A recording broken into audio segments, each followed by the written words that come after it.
Welcome to Fine Tuning with Drew Taylor, your one-stop shop when it comes to animation news and commentary.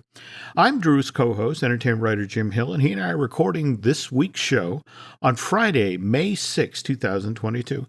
Kind of an important day in Disney animation history.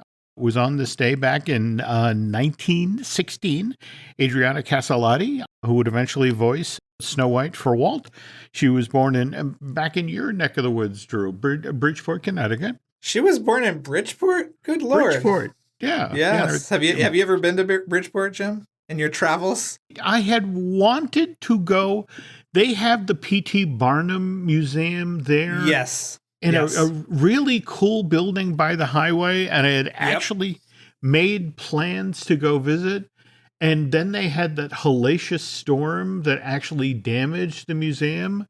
And every couple of months or so, I check in to see, because they announced, all right, we're restoring the museum. All the exhibits are stored nearby in some sort of used to be a bank.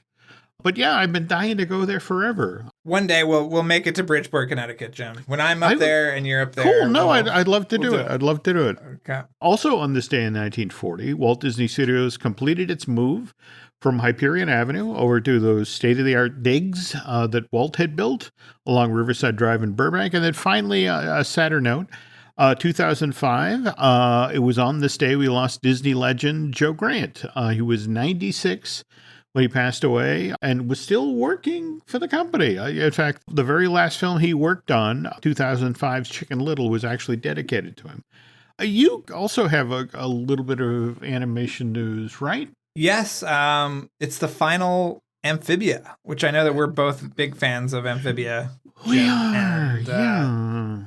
You know, I think it's a nice juxtaposition to all this stuff that we've been talking about in terms of shows being canceled or taken out of development, that this is a show that went out on its own terms. You know, it was set up and it followed through on everything that it wanted to do, and now it's bowing out.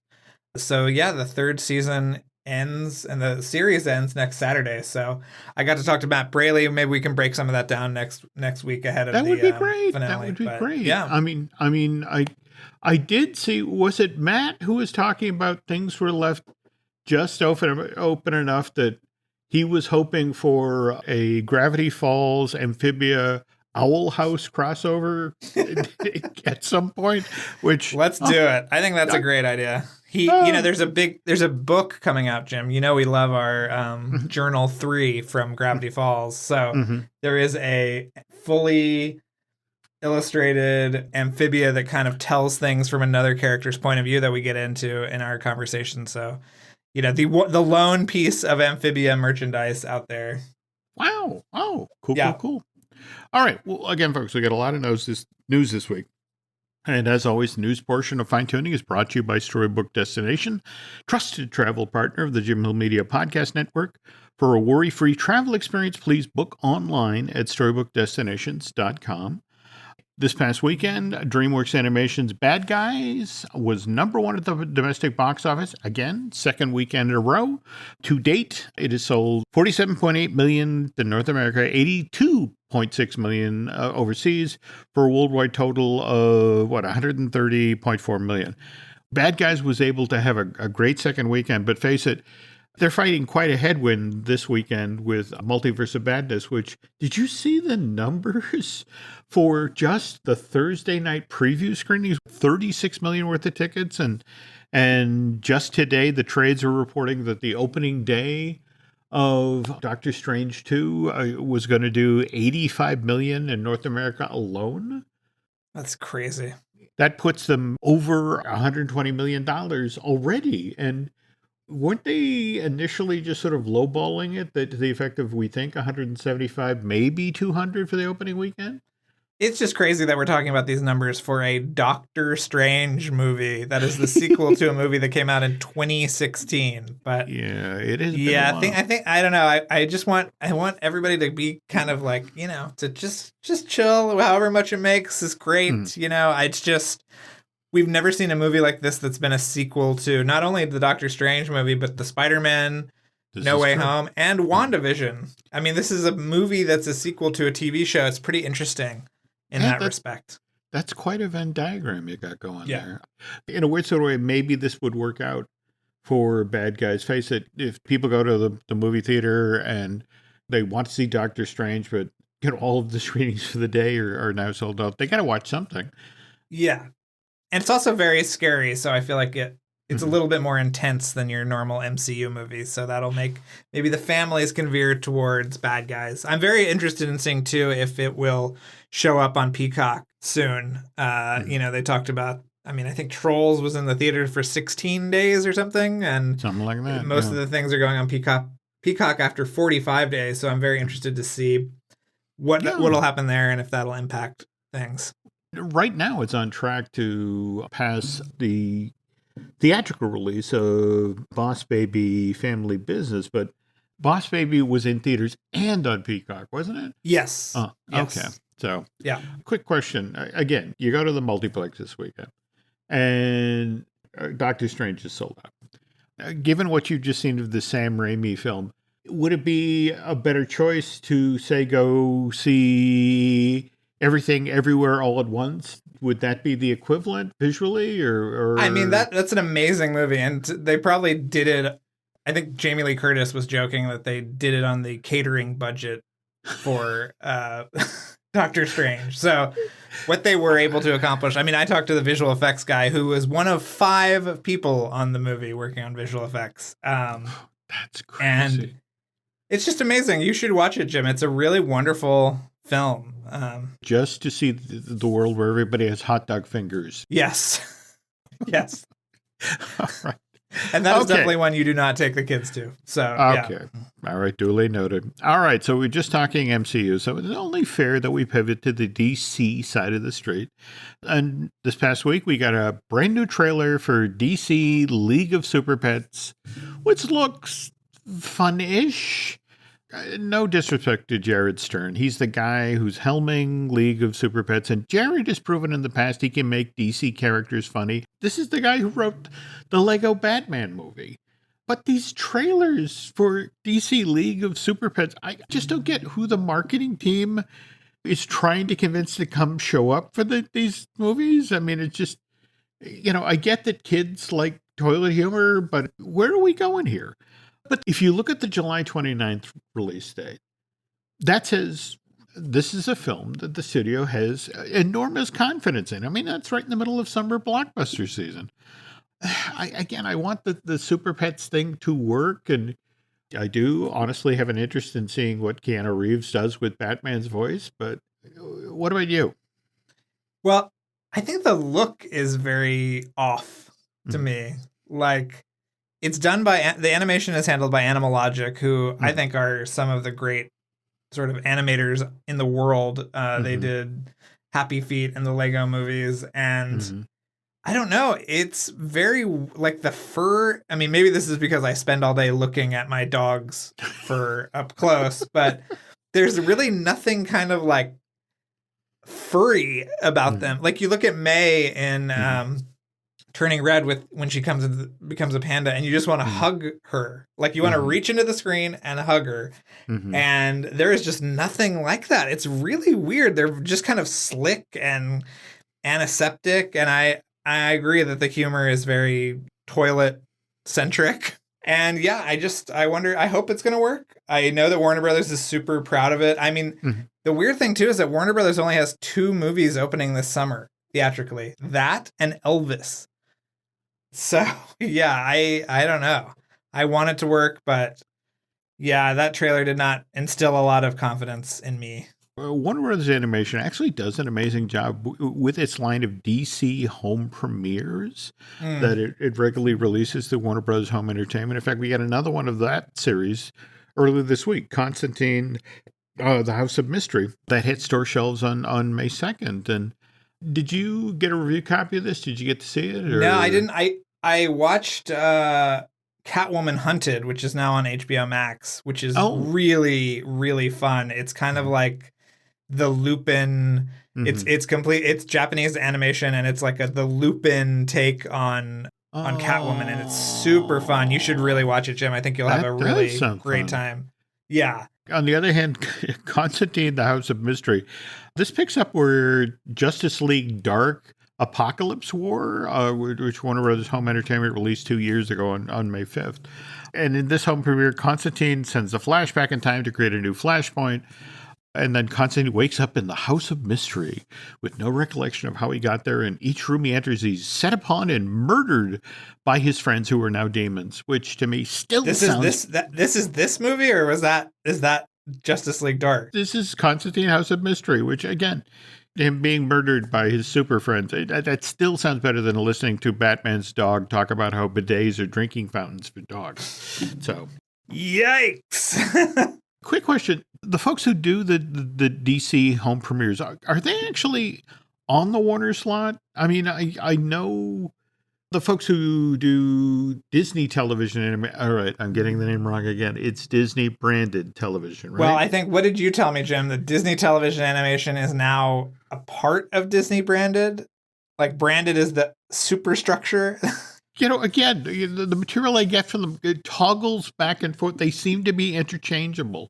Yeah. And I don't know if you saw that they were releasing art earlier this week for the continued changes at Epcot. And they walked this art out not as concept art, but as marketing art. Well, this is also in that same window of time where whenever Imagineering talks about something they're about to add to the parks, they talk about how it's an activation. Which of the films, I forget, stop trying to make fetch a thing. It's like activation and marketing on it. It's like, okay, whatever. So again, are the Warners? I think so I'll tell you what the building I believe they're in is, if you're going down Riverside towards Disney. Yeah. And there's that building on the right that is right before I think it's the New York Film School building. Oh, okay. They're in that building as far as I can tell. Okay, so not actually on the lot. Okay. Not on the lot, but I think they might be consolidated in that new Frank Gehry building, which is being built right now. Cool. All right. Yeah. That is kind of the standard for the industry. I mean, face it, Disney television animation isn't on the Disney lot. They're up in Glendale, somewhere on Sonora, as I recall. Yeah, they are across from the old Disney. Maybe they moved into Disney Toon Studios, but that was a great facility. I think I'm the reason that they said no free snacks or something, because I would always go over there and steal candy. From Disney Toon. Well, maybe my candy theft caused them to close down Disney Toon Studios. Maybe I am the responsibility. You're happy, Drew. Yes. Okay. Speaking of Disney television animation, earlier this week they tweeted out that they are now working on their 100th animated series. The thing they put out, I think they showed this poster that has all of the logos for the 100 animated series, which was kind of cool. So are you familiar with series number 100? No, I hadn't heard about this until you told me about it. So do you want to tell people what it is? Sure. Milk and Cookies. It is based on Sean Amos's semi-autobiographical book of the same name, which deals the adventures that Sean had with his dad, Wally, back in the 1970s when Wally Amos was getting his chain of cookie stores up and running. Oh, that's right. This Disney-branded television show is going to tell the origin story, sort of famous Amos cookies. Lightly or maybe quite heavily fictionized. The log line reads along this effect. Milk and Cookies follows the summer adventures of harmonica-playing middle schooler Ellis Johnson as he begrudgingly helps his wildly optimistic and possibly quite magical dad open the world's first cookie store in 1970s Hollywood, California. Again, press material is somewhat confusing because it refers to a singular teleplay for Milk and Cookies, because everywhere else, which suggests one show, like we're doing a special, but everywhere else Disney is talking about how Milk and Cookies is an animated series that's currently in development at their studio. By the way, folks, if you would like to check out the book that's Disney's animated version of Milk and Cookies will be based on, it's going to be published later this month on May 24th. Will be published through Little Brown's Young Readers division. You're going to go to Barnes & Noble and ruin the ending. is my guess. It's milk and cookies, Drew. And the cookies get damp. It falls off in the milk. The end. Okay, oof.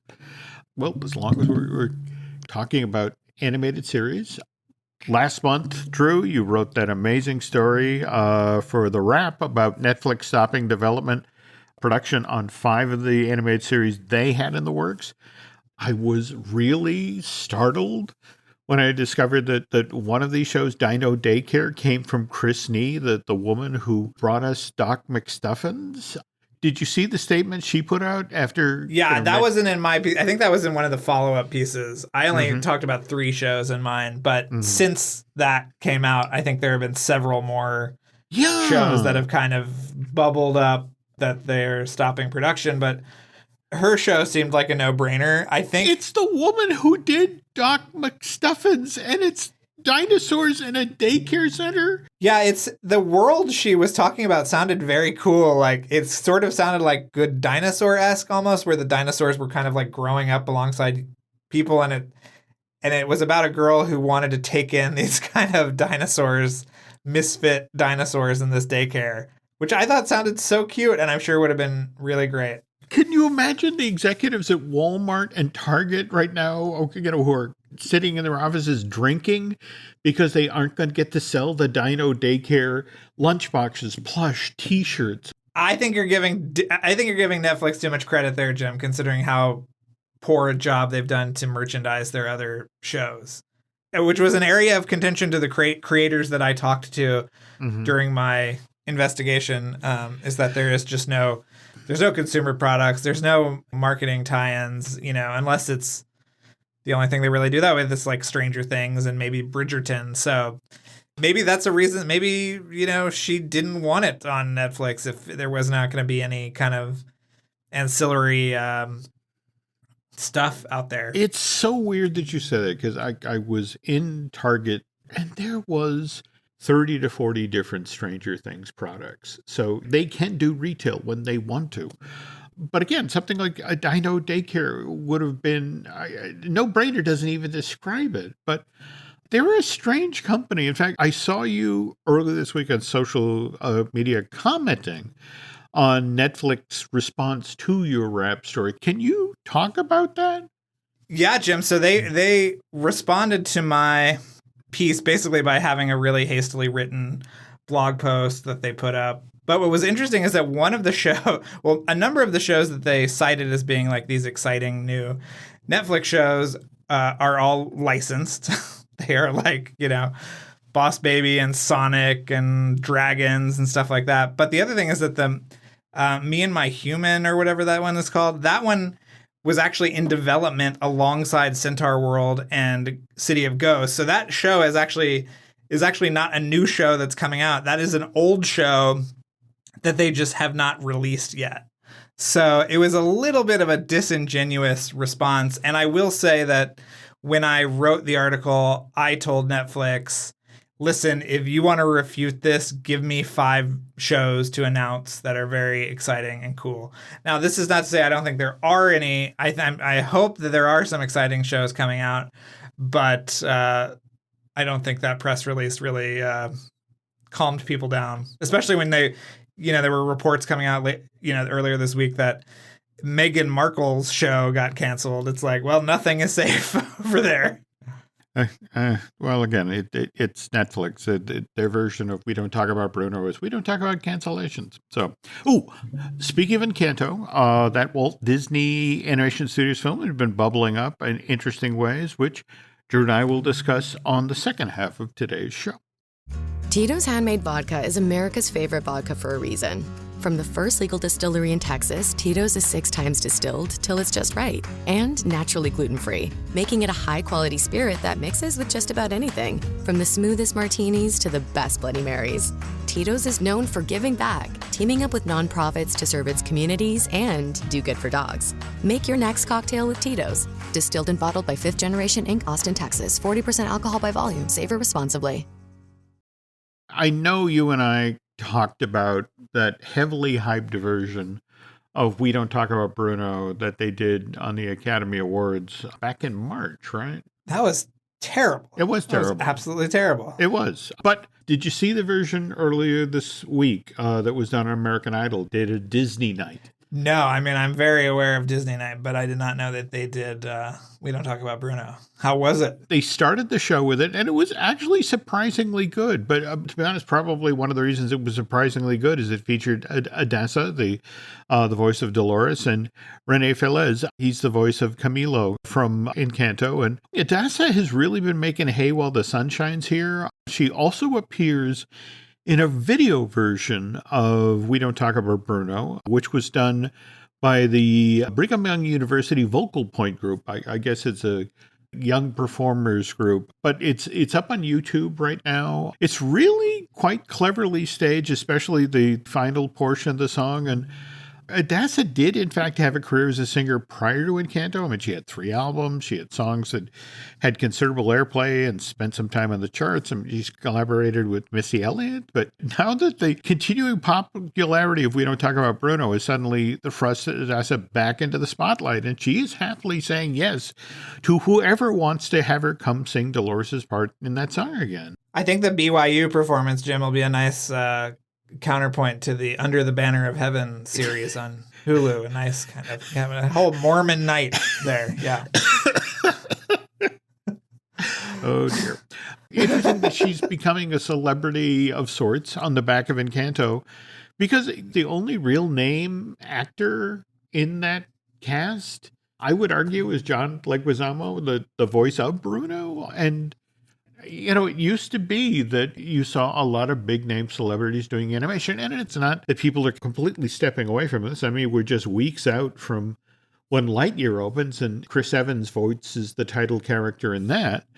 But it's certainly different than it was back in the mid-90s, Drew, when, you know, you had Mel Gibson as John Smith or Demi Moore as Esmeralda. What I always found fascinating is how Disney found its voices. Walt used to find a lot of his voices on the radio. For example, Clarence Ducky Nash, you know, he found that voice for Donald Duck. Was driving to work one day and heard this guy on the radio. Likewise, Jerry Colonna, who did all sorts of work for Disney.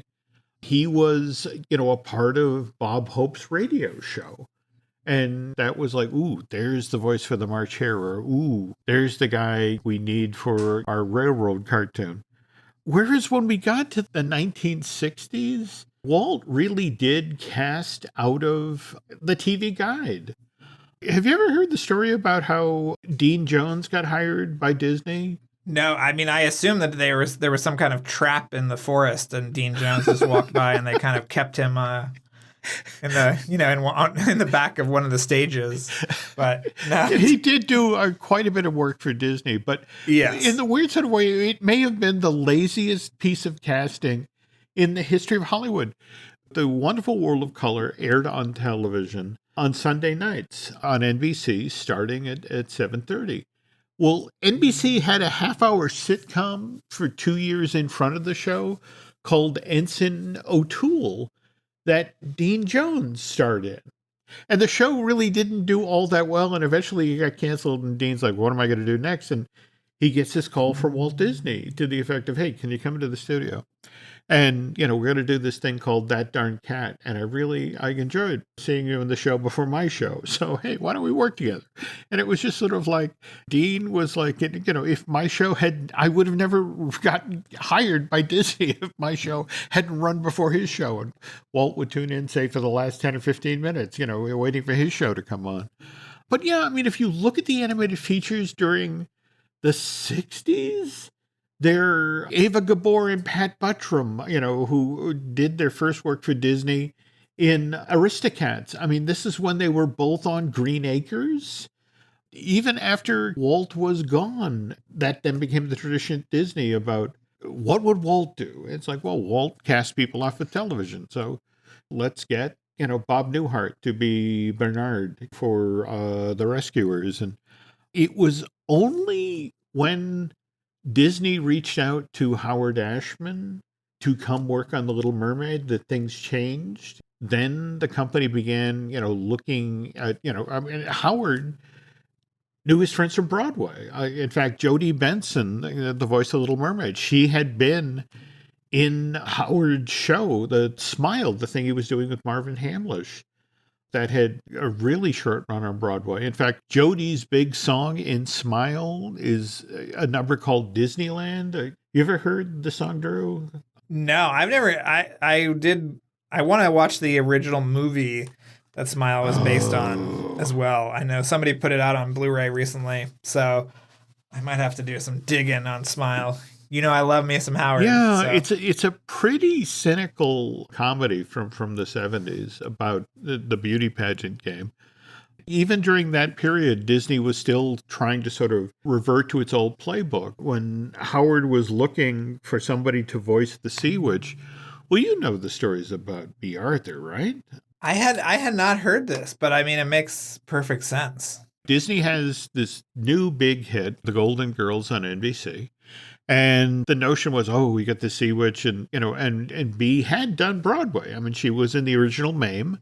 Her husband, Gene Saks, directed a lot of the Neil Simon comedies on Broadway. So, Howard knew of Gene and her husband. She was like, oh, that would be cool. Yes, let's reach out to Bea Arthur and see if she'd be willing to be the voice of Ursula. And so they begin the overture, and they figure, well, she's already working for Disney. We're halfway home. And they get this note back from Bea Arthur's agent to the effect of, Miss Arthur is very offended by this offer because you're asking her to play a witch. And it's one of the things, but no, it's a Sea Witch. It's the Little Mermaid. It's a great song. Did you look at the song? And so she said no. And so, but in a weird sort of way, Howard's like, don't worry about it. I know exactly who to go to, and goes quickly and grabs Pat Carroll, and the rest is history. Who's still doing her, and she was in the Mickey Mouse short last year, I think, or 2 years ago. Yeah. Crazy. But there are people who have said no to Disney when it comes to animated features. I mean, we know about Harrison Ford. They wanted for Kershak in Tarzan. Likewise, Chris Rock. I guess Chris Rock said no to Turk, and it supposedly insinuated that it was somewhat insulting as an African-American man to be asked to voice a gorilla in the story of Tarzan. But then when the folks came calling for Madagascar, the zebra character, absolutely, I will take that on. Do you know of any other? Well, I mean, the famous one is Jack Nicholson, right? Like that's the big one. But that was money, right? Yeah. I mean, he was willing to do it, but he wanted Joker money to do it. I mean, when we talk about the celebrity era of the animated film, to me, the kind of like nadir of it, I guess you would want to say, is the Brad Pitt Sinbad movie. That was like kind of, obviously Katzenberg was super horny for celebrities, and he was, and that movie just did nothing. And I think it's a pretty good movie, but I think I agree. That was, I agree. But, everything kind of like we had the, Robin being in Aladdin was kind of the upswing, and then that was sort of like the, okay, maybe we don't need everybody in it. And then we've heard some famous, some people getting swapped out at the last minute, whether it's Bill Macy in Finding Nemo or Elizabeth Banks in Inside Out or whatever. But yeah, I would pay good money to hear Bill Macy's take on Marley. Yeah. That version of the film where it's, again, you don't even learn about the tragedy till, it's all done in flashbacks, and you don't get to see the full Barracuda attack till like 2/3 of the way through. Yeah, I think it was at the beginning of the third act that you finally get it. But that's also the version where William Dafoe's angelfish character is revealed to be a liar the whole time. And it just, there's so many ideas they tried with the original Nemo that didn't make it on the table that are just fascinating. Yeah. I think the Encanto thing is great. Will end up being great, I'm sure, because they're all young performers who, you're right, are not huge names and don't have a lot of obligations for other things. And, we've heard Chapek repeatedly call this the new Disney franchise. So, it helps when people are ready to go, Jim, and eager to be on Dancing with the Stars or whatever it is that comes up. One of the reasons I'm really eager to go out and catch The Bad Guys in theaters is Sam Rockwell's work as the wolf really sounds great. But likewise, Awkwafina as the tarantula character. If you think about it, Awkwafina did this film. She also did a great job in Raya and the Last Dragon.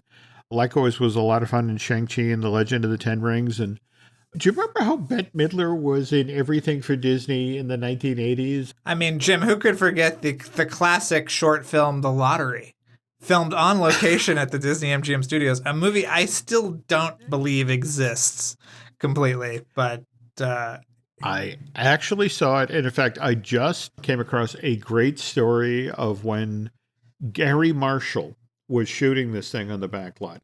They picked Gary to shoot The Lottery because he had just finished making Beaches with Bette. You know, they get along fine. And it's, hey, we have this special project, and could you come to Florida and do it? So they set up on New York Street. You know, and they're going to do the exteriors on the newly finished New York street. And so they spend, the earlier part of the day dressing the set. They put down cigarette butts, and they put down trash, and they put graffiti on buildings.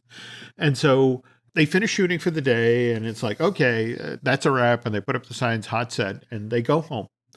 And they come back the next morning, and every bit of set dressing, the cigarette butts have been swept up. The graffiti has been scrubbed off of the buildings. And it's what happened? And it's like, it's Disney's famous custodial team, just came in at night, and it's just sort of like, oh, somebody's gotten the theme park dirty.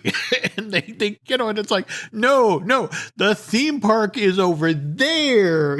This is the studio. You can't do that. Did they sell this movie at MGM, like when you were going? No, it just, okay. When you doing the tram tour, they actually mentioned, oh, you're driving on New York Street, and later today you'll get the opportunity to see a special film that Bette Midler shot on this, The Lottery.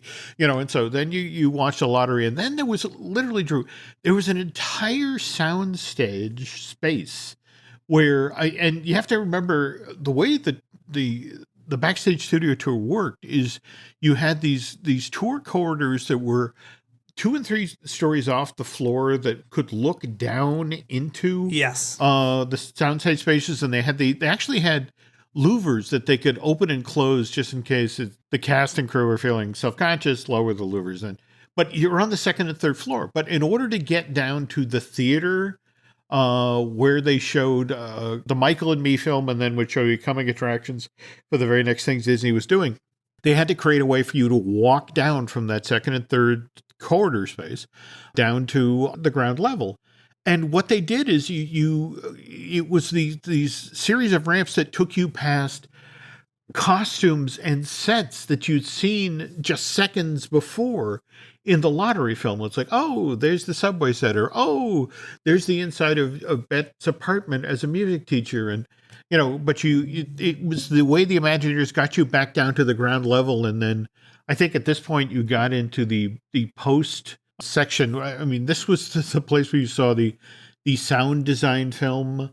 It paired Mel Gibson with Pee Wee Herman, and I think the editing thing that they had with Goldie Hawn and Rick Moranis. I mean, anybody who worked at Disney at that time was in this thing. What a magical time. There were many words I would use to describe, that movie. Magical. For an 11-year-old kid to go through that and like see everything and see all the animation, it had a formidable experience. It's like the Farrah Fawcett poster of your childhood, Jim. That was the Disney MGM Studios early years for me. It really left a mark. You have to remember, I was born in 59. I believe it was the Raquel Welch and the 1 million years BC. There we go. Yeah. All right. Lots of animal fur. So that's entirely too much information, folks. Okay. So speaking of information, I have to share with you this piece of information. If you were not listening to Drew Taylor's Light the Fuse podcast, folks, you are missing out on some truly amazing stories. What are you guys doing this week? This week, I forget who we're talking to this week. Next week, we're talking to David Vickery, who's actually a VFX supervisor for ILM, who just finished up work on this little art house movie called Jurassic World Dominion. And he was actually the VFX supervisor for DNEG for Rogue Nation. So we talked to him, and he gives us a lot of great stories and how they pulled off some of the amazing, very invisible effects for Rogue Nation. Cool. Oh, definitely sounds like something worth listening to. Speaking of which, hopefully we have a couple of shows here that you might want to listen to as well. We've got Disney Dish that I do with Len Testa. We've got Marvelous Disney I do with Aaron Adams. And we just relaunched Looking at Lucasfilm with Brian Gallen. And people seem to be enjoying that and looking forward to getting the chance to talk about the stuff that's coming over the horizon from the Lucasfilm folks, like the Obi-Wan Kenobi limited series, which starts up tail end of this month. Can't wait to get back to Tatooine, Jim. It's been a few weeks. Need to see what's going on there. A lot of sand, I'm imagining. Any other planets in this universe we could go to, maybe. And remember, the future of the Star Wars franchise. That's what we want to do in the parks, because people aren't interested in what happened in the past. No, not at all. No. Okay. If you're not following Drew on social media, you're missing out on some great stories and some really funny comments. Can you tell folks where they can find you on social media? Yes, Drew tailored like a tailored shirt. Did you see, Jim, that I got a lot of people liked my funny Guardians of the Galaxy tweet about that pre-show. I don't know if you saw that. Yeah. It's just pretty embarrassing. Yeah, strange moment. Yeah. Okay. For us on social media, you can find us on Twitter and Instagram at Jim Hill Media, and over on Facebook as Jim Hill Media News. Finally, folks, if you could do Drew and I a favor, if you could head over to Apple Podcasts and, well, not only rate and review what you're listening to now, find Tooning, but also light the fuse. That would be very helpful. And I think that's going to do it for tonight. So thanks for listening, folks. We did it, Jim. We got through another episode. Woo! We did. And again, the show will have posted by that. But happy Mother's Day to all the mothers out there. And we'll talk to you soon. Hey, 53. Not terrible for a show we basically